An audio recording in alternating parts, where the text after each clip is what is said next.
Welcome back to my channel this morning. We will continue our previous study on Egarch and Tgarch estimation.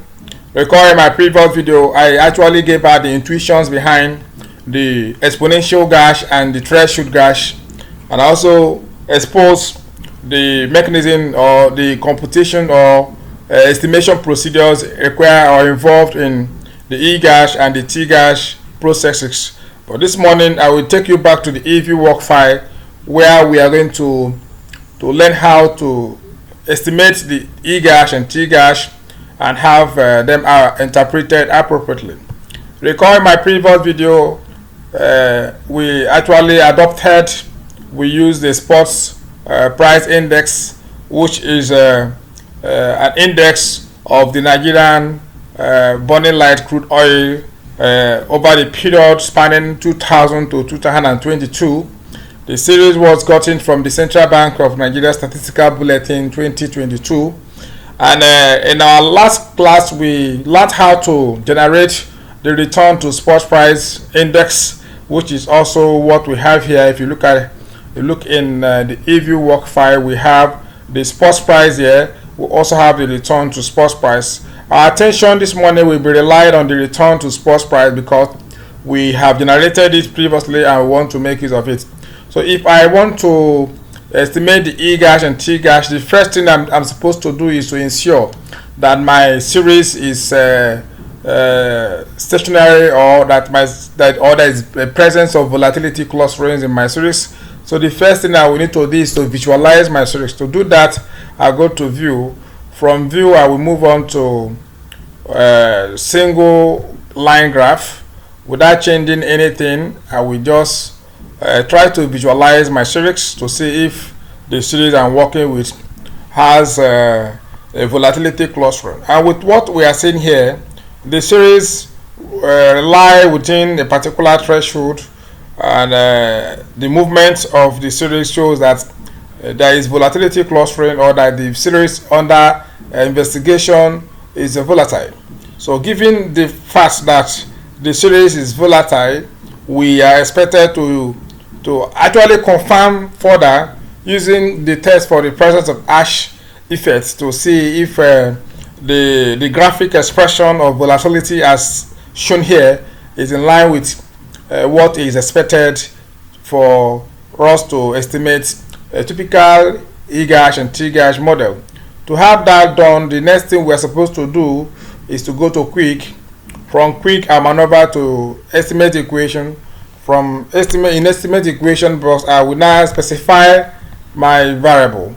I'm specifying this variable in its first year lag value. I will now move on to the view of this result. From the view of this result, I will now look at the residual diagnostics. I go to heteroscedasticity. I will choose the Ash text. I will hit the OK button. Then this result will be exposed.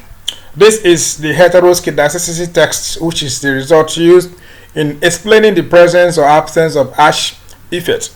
I've explained this in my previous video on testing for the presence of Ash effects. So we actually relied on the F statistics and the observed arrow square statistics.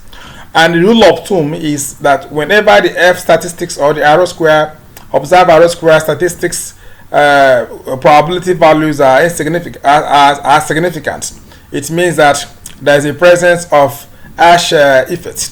And given what we have here, we have the p-values of 0.000 of both F and R square. So we believe that there is the presence of Ash effects in the spot price returns in Nigeria from 2000 to 2022.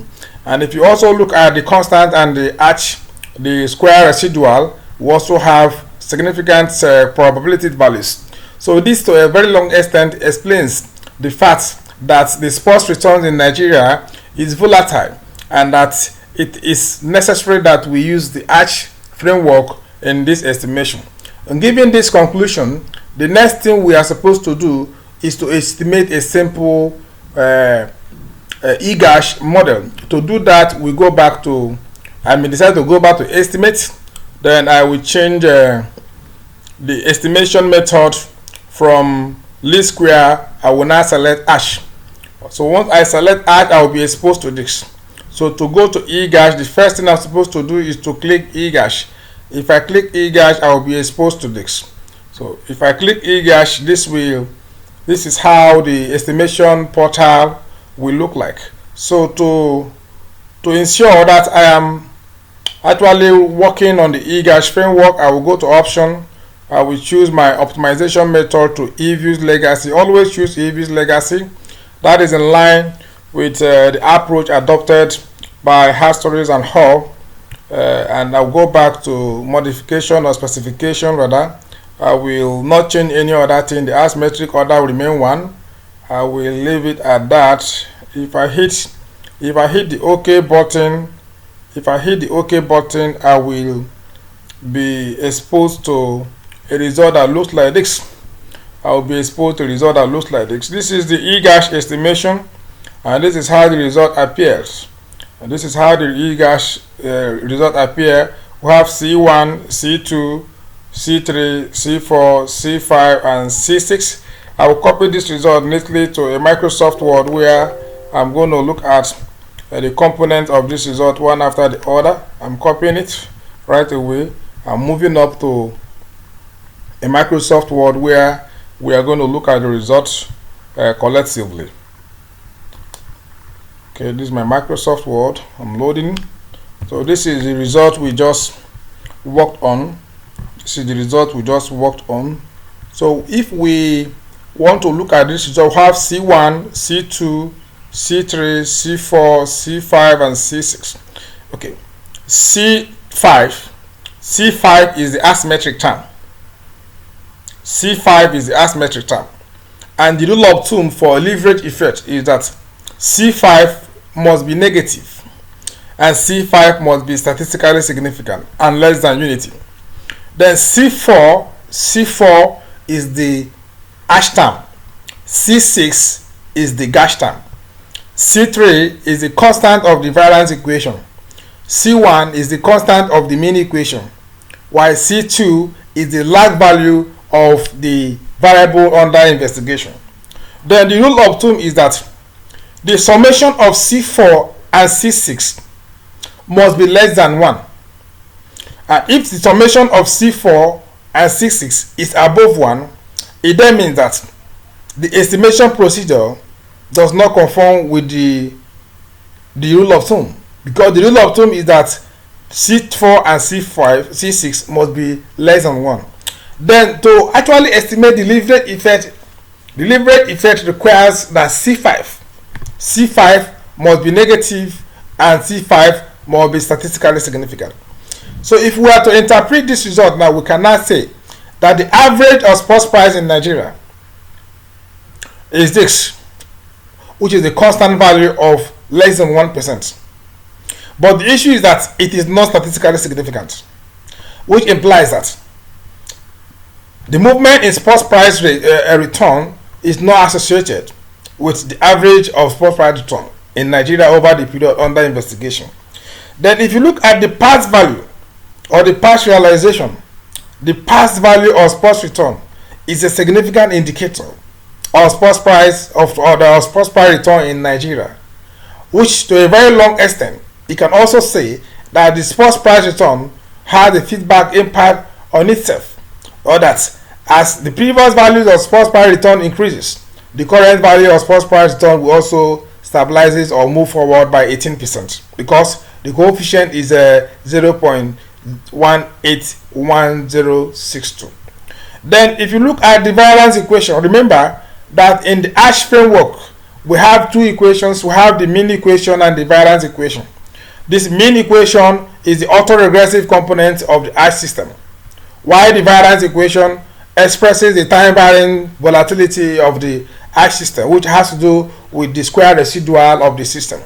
So if we are to look at the series under the result we have here, we actually have the sum of C4 and C6 rather, to be more than 1, and given the fact that this sum of C4 and C6 are more than 1, we believe that the basic condition have been violated. And secondly, if you look at C5, C5 is negative, which is another, and C5 is also less than 0.05, which implies that there is a leverage effect in the estimation, but the leverage effect is 20% because the coefficient of the asymmetric term C5 is 0.208530, which means that the investor has the particular propensity to decide either to invest or not. So let's actually move on to our eView portal again to look at the procedure to estimate Tgarch. So back to estimation portal. From this estimation procedure, we leave it at autoregressive conditional heteroscedasticity. So in the model, we untick Egarch and we tick Tgarch.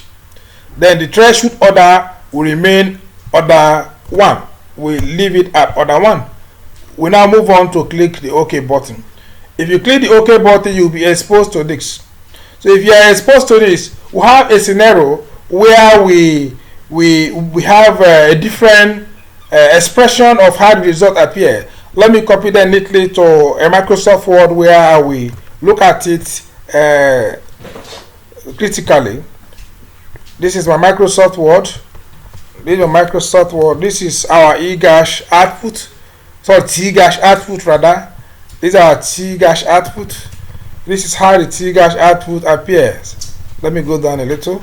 This is how the Tgarch output will look like. So this output estimated using the normal distribution market eView legacy.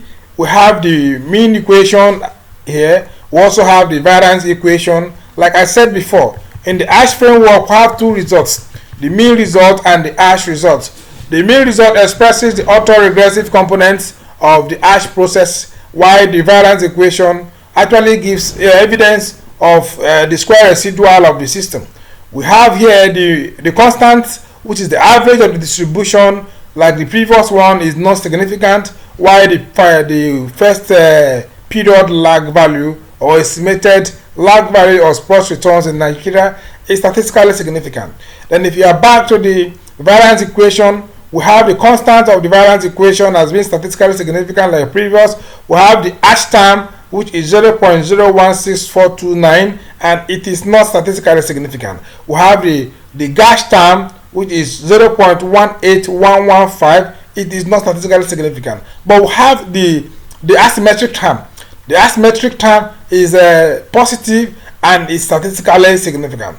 But the rule of thumb is that the asymmetric term is expected to be negative and statistically significant. Critically, we have done justice to the estimation procedure of Tgarch and Egarch. In my next video, I'm going to present a very short video where I will look at the interpretation of the Egarch and the Tgarch estimation procedure output that we are seeing here this morning. So stay tuned to my channel. Don't leave. In my next video, I'm going to interpret these estimations one after the other and actually give you the economic interpretation of this result.